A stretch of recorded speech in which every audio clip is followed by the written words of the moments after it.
சீஷர்கள் என்று. என்னுடைய தேவனுடைய உபதேசம் என்னது? மார்க்குடைய சுவிசேஷம் 11வது அதிகாரம் அதனுடைய 17வது வசனத்தை வாசிங்க. மார்க்கு 11:17.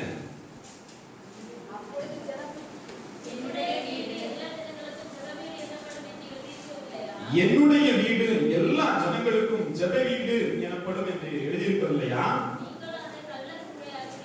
நீங்களும் அதை கள்ளர் குகை ஆக்குவீர்கள். அல்லேலூயா. என்னுடைய தேவன் உபதேசிக்கிறார் பாருங்க, என்னுடைய வீடு எல்லா ஜனங்களுக்கும் ஜெப வீடு எனப்படும் என்று எழுதியிருக்கவில்லையா? நீங்களும் அதை கள்ளர் குகை ஆக்குவீர்கள் என்று அவர்களுக்கு சொல்லி உபதேசித்தார். இன்னைக்கு தேவன் நமக்கு அதான் சொல்றாரு, என்னுடைய வீடு எப்படிப்பட்ட வீடு? சகல ஜனங்களுக்குமான ஜெப வீடு. ஆனா அந்த ஜெப வீடு எப்படிப்பட்டதா இருக்கு? அது கள்ளர் குகையா மாறி இருக்கு. எப்படி கள்ளர் குகையா மாறி இருக்கு? தேவனுடைய ஆலயம் என்பது ஜெபதூபங்கள் எழுப்பக்கூடிய அந்த இடத்துல இன்னைக்கு பல கள்ளர்களை பண்ணிட்டு இருக்காங்க. தன்னுடைய குகையாக அதை மாற்றி வச்சிருக்காங்க. அந்த இடத்துல என்னுடைய தேவனால் என்ன பண்ண முடியல, வர முடியல.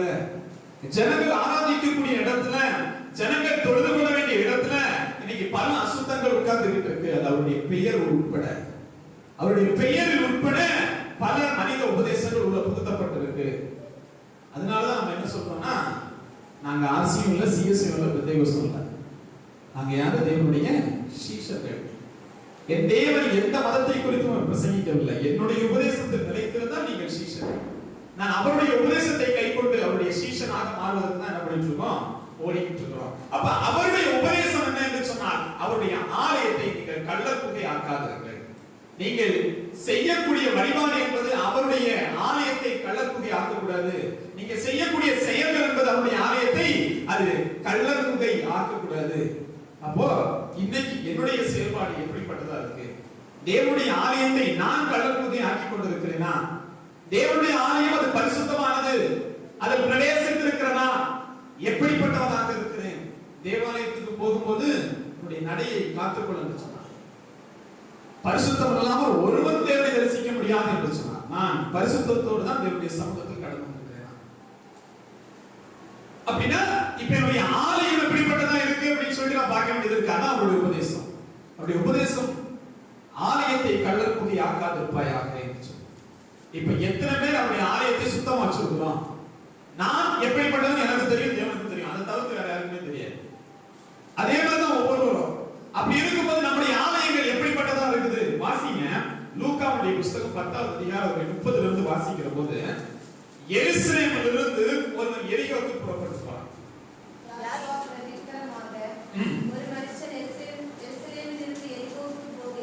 எருசலேமிலிருந்து எரிகோவுக்கு போகையில் கள்ளர் கையில் அகப்பட்டார். பாருங்க, வஸ்திரங்களை உரிந்து கொண்டு அவனை காயப்படுத்தி குற்றவாளியாக விட்டு போனார்கள். தற்செயலாய் ஒரு ஆசாரியன் அந்த வழியே வந்து அவனை கண்டு பக்கமாய் விலகி போனான். லேவியனும் அந்த இடத்துல வந்து அவனை கண்டு விலகி போனான். சமாரியன் ஒருவன் பிரயாணமாய் வருகையில் அவனை கண்டு மனதுருகி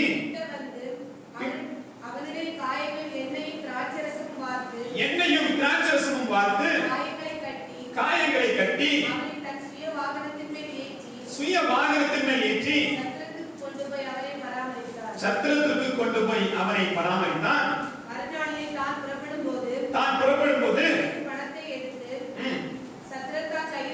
கையில் கொடுத்து நீ இவனை விசாரித்துக் கொள், அதிகமா ஏதாவது இவனுக்காக செலவழித்தால் நான் திரும்பி வரும்போது அதை தருவேன் என்றார். இப்படி இருக்க கள்ளர் கையில் அகப்பட்டவனுக்கு இந்த 3 பேரில் யார் பிறனாக இருந்தால் உனக்கு எப்படி தோன்றுகிறது என்றார். பாருங்க, எருசலேமிலிருந்து எரிகோவுக்கு போறாங்க. போயிட்டே இருக்கும்போது என்னாச்சு? கள்ளர் கையில அகப்பட்டுச்சு. ஆசாரியன் போறான், பார்த்துட்டு போயிடலாம். லேவியன் போறான், பார்த்துட்டு போயிடலாம். சமாரியன் வரும்போது ஐயோ பாவமா இருக்கிற அப்படின்னு சொல்லிட்டு அவருடைய வஸ்திரங்கள் உயர்த்தப்பட்டிருக்குது. அவன் அடித்து உதைக்கப்பட்டு போடப்பட்டிருக்கிறான். அவருடைய காயங்களுக்கு எண்ணெய் பூசி மருத்துவமனையில் சேர்த்து அதற்கான செலவுகளை பார்த்து ஒருவேளை அவனுக்கு இன்னும் செலவாச்சும் நான் திரும்பி வரும்போது கொடுக்குறேன். இப்ப கேள்வி என்ன, இது யார் பிறர் அப்படின்னு சொல்லிட்டு கேட்கிறார். பிறரை நேசிக்க வேண்டும் என்கிற அந்த ஓமையின் வாயிலாக கேள்வி எழுப்பப்படும் போது தேவன் இந்த பதில சொல்றார். யார் பிறர் அப்படின்னு சொல்லி கேட்கும்போது கடைசியா வந்தார்ல வழிபோக்கனா அவர் தான் பிறர். அப்ப அவர் என்ன செஞ்சார்? அடுத்த வசனம் தான் சொல்ல பாருங்க. அதற்கு அவர் இரக்கம் செய்தவனே என்றான். அப்பொழுது யாசுவா அவனை நோக்கி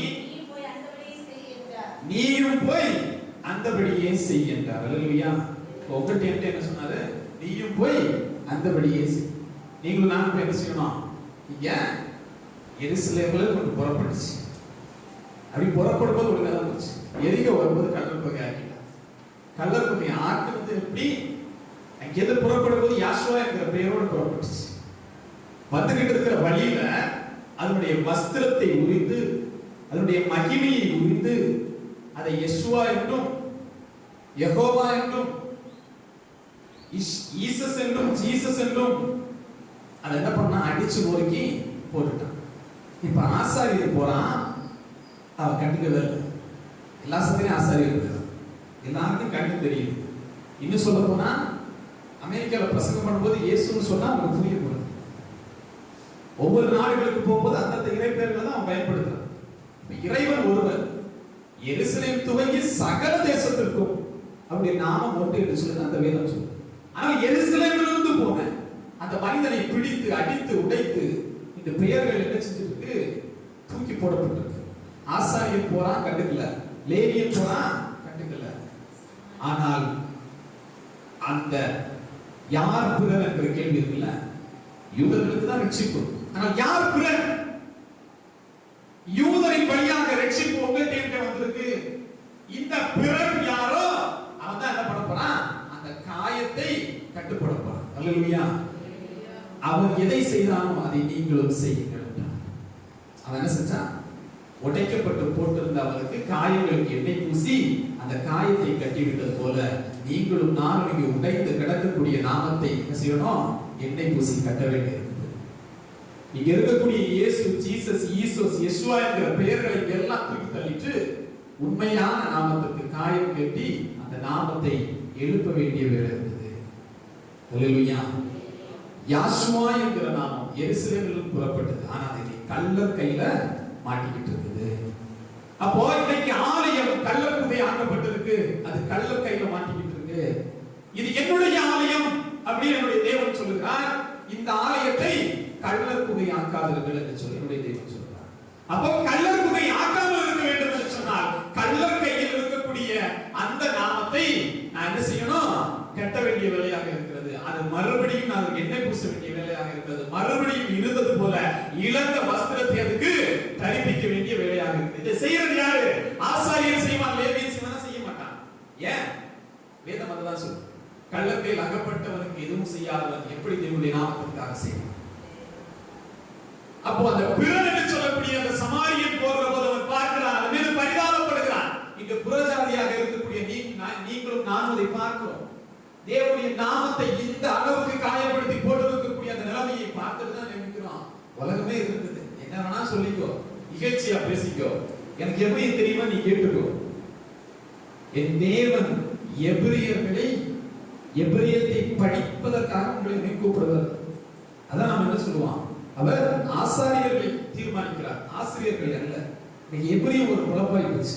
உங்களுக்கும் எனக்கும் தேவை அந்த எபிரிய நாமமான அந்த யாசுவா என்கிற நாமம். ரோமருடைய ஆட்சி நடந்துட்டு இருக்குது. அங்க இருக்கக்கூடிய எபிரிய மொழியை வழக்கொழிய செய்து அராமிக் மொழியில் பேசிட்டு வந்தாங்க. இங்க இருக்கக்கூடிய ஆக்சுவலா அறிவு ஜீவிகள் என்ன பண்ணுவாங்கன்னா, அராமிக் என்பது மூத்த மொழி, அதிலிருந்து எபிரிய பிறந்தது அப்படி இல்ல, வரலாறு சொல்லவே இல்லை. எபிரியம் என்கிற மொழி இருக்கிறது. அவர்கள் மீது தேவன் பிறந்த காலகட்டங்கள்ல அந்த பெத்லகேம்ல ரோமர்களுடைய ஆட்சி இருக்கக்கூடிய அந்த காலகட்டங்கள்ல தான் ரோமர்களுடைய ஆட்சியில் அராமிக் மொழி தோன்றது. ஆனால் என் தேவன் வாயை திறந்து பேசிய வார்த்தைகள் இந்த வேதத்தில் இடம்பெற்றது எல்லாம் எபிரியத்தில். அப்ப எபிரியத்தில் அவருடைய நாமம் என்ன? அது யாசுவா. அவர் ஒழுங்கா தான் போயிட்டு இருந்தார் எருசலேமில் இருந்து சகல தேசத்திற்கும். இன்னைக்கு அது சில கள்ளர்களுடைய கையில் மாட்டி இருக்குது.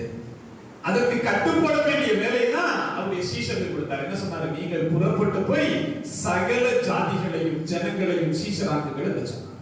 அப்ப நீங்களும் நானும் சீஷராக்கணும்னா யார் அவருடைய சீஷன்? அவருடைய உபதேசத்தில் நிலைத்திருப்பவர் அவருடைய சீஷன். அவருடைய உபதேசம் என்ன? இந்த ஆலயத்தை கள்ளர் குகையாக்காதிருங்கள். அப்போ ஆலயத்தை பாதுகாக்க வேண்டிய பணி உங்களுக்கும் எனக்குமானது. அவருடைய நாமத்தை பாதுகாக்க வேண்டிய பணி உங்களுக்கும் எனக்குமானது. என்னுடைய காரியமாக யார் புறப்பட்டு போவார்? இப்ப நீங்களும் நானும் எனக்கு என்ன அப்படின்னு இருந்துட்டோம்னா, இயேசு சொல்றது இப்ப என்ன தப்பு? இப்படி இருந்துட்டோம்னா யார் இதை சரி செய்யறது? யார் அவருடைய ஆலயத்தில் இருக்கக்கூடிய இந்த கல்லர்களை அடித்து வெளியே வருகிறது? அப்போ அவருடைய சீஷர்களை அவர் தெரிந்தெடுக்கிறார். அவர் தேவன் தான். இந்த உலகம் முழுக்க அவர் நினைச்சிருந்தா எல்லா நாடுகளையும் அவரை ஆராதிக்க செஞ்சிருக்க முடியும். அவர் தெரிந்தெடுத்தது 12 பேர். இன்னைக்கு அது போலதான் அந்த 12 பேரை தேடிதான் அவர் பயணிக்கிறார். அல்லேலூயா. அவருடைய நாமத்தை உண்மையா எடுத்து தன்னுடைய ஜனங்களுக்கு அறிவிக்கக்கூடிய அந்த 12 பேரில் ஒரு சீஷனாக நீங்களும் நான் வர வேண்டும் என்று சொன்னார். முதலில் என்னுடைய ஆலயம் சுத்தமா இருக்கும்.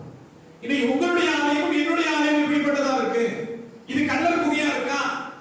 இன்னும் விக்கிரகாராதனை செஞ்சுக்கிட்டு இருக்கா? இன்னும் இந்த உலகத்தோடு ஒட்டி ஓடிக்கிட்டு இருக்குதா? அப்படின்னா நீங்க என்ன பண்ண முடியாது. மறுபடி பிரகாசிப்பது முடியாத காரியம். ஏன் அப்படின்னா எல்லாத்தையும் விட்டுக்கிட்டு லோத்தனுடைய மனைவி கூட ஓடுற கொஞ்சம் தூரம் போயிட்ட போனதுக்கு அப்புறம் எங்க தப்பி விடுவதற்காக தேவனுடைய சமூகத்தில் சேருவதற்காக ஓட கிளம்பியாச்சு. ஓடியாச்சு. ஓடுனதுக்கு பிற்பாடு தான் விட்டு வந்த தேசத்தை திரும்பி பார்க்க என்ன நடந்துச்சு? போய் சேரவும் இல்ல, இந்த தேசத்துல அழியவும் முடியல, நடுவுல ஒட்டு ஸ்டாச்சு அப்படியே தூக்கி அவ்வளவுதான். தேவனுடைய சமூகத்தில் தேவனை நீங்கள் ஆராதிக்க வேண்டும் என்று சொல்லி கலப்பையும் கை வைத்து விட்டீர்கள் என்று சொன்னால் நீ திரும்பி பார்க்க கூடாது. அது எந்த சூழ்நிலையாக இருந்தாலும் சரி. இந்த உபதேசம் கடினமாக என்று சொல்லி விட்டு சென்ற எல்லாருமே சிதறி போயிட்டாங்க. யாருன்னு உருப்படியா இருக்கும். அதாவது இங்க சபையை விட்டு போனவங்க மட்டும் நான் சொல்லல. நீங்க பொதுவாக எடுத்து பாருங்க. தேவனுடைய உபதேசத்தை விட்டு என் கண்ணுக்கு இனிமையானவன் என்று சொல்லி சிம்சோன் ஓடினான். என்ன நடந்துச்சு? அவருடைய தாய் தகப்பன் சொன்ன போதும் கூட தேவனுடைய நாமத்தை ஆராதிக்கக்கூடியவர்களிடத்தில் பல பெண்கள் இருக்கிறார்கள், நீ கொள்ளலாமே என்று சொன்னபோது இல்லை இல்லை அவளுடைய கண்ணுக்கு இனிமையானவள் என்று சொல்லுவோம். அதனுடைய முடிவு என்ன? கண் பிடுங்கப்பட்டது. அவன் எந்த தேசத்தில் தேவன் இவனோடு இருக்கிறான் என்று சொல்லி அறியப்பட்டதோ அந்த தேசத்திலே அவன் தேவனுக்கு விரோதமாக செய்த போது அவன் வேடிக்கை பொருளாக மாற்றப்பட்டான். தேவனுடைய சமூகத்தில் வந்து இருக்கக்கூடிய தேவனுடைய பிள்ளைகளை தேவனுக்காக வந்து விட்டாய் என்று சொன்னார். நீ எதையும் திரும்பி பார்க்காத. பேசி சபை தாய் சபை செய்வது நம்மளை பின்தொடரக்கூடாது. ஏன்னா நான் இன்னைக்கு சேர்க்கப்படக்கூடிய சபை எப்படி? இது ரட்சிப்பினூடாக நான் வந்து சேர்ந்திருக்கக்கூடிய சபை. ரட்சிக்கப்பட்டவர்களை மட்டும் தான் தேவனுடைய சபையில் சேர்த்துக்கிட்டு இருக்கிறாரு. அப்ப ரட்சிப்பு என்பது அவருடைய நாமத்தினால் மட்டும் தானே அப்படி அந்த நாளில் இல்ல, அல்லது அந்த இடத்திலும் இல்ல. நீங்க இங்கிருந்து ஜெருசலேமுக்கு பயணம் பண்ணி போனாலும் உங்க பாவம் மன்னிக்கப்படும் இல்ல. மனதார தேவனை தொழுது கொண்டாலே, மனம் திரும்பினாலே உங்களுக்கு பாவ மன்னிப்பை கொடுக்கிறார். மனம் திரும்புதல் என்பது எருசலேம் தொடங்கி சகல தேசத்தாருக்கும் அவருடைய நாமத்திலே அல்லாமல் வேற நாமம் கொடுக்கப்படல. அப்போ அந்த நாமத்தில் இந்த ஆலயம் கட்டப்படும்.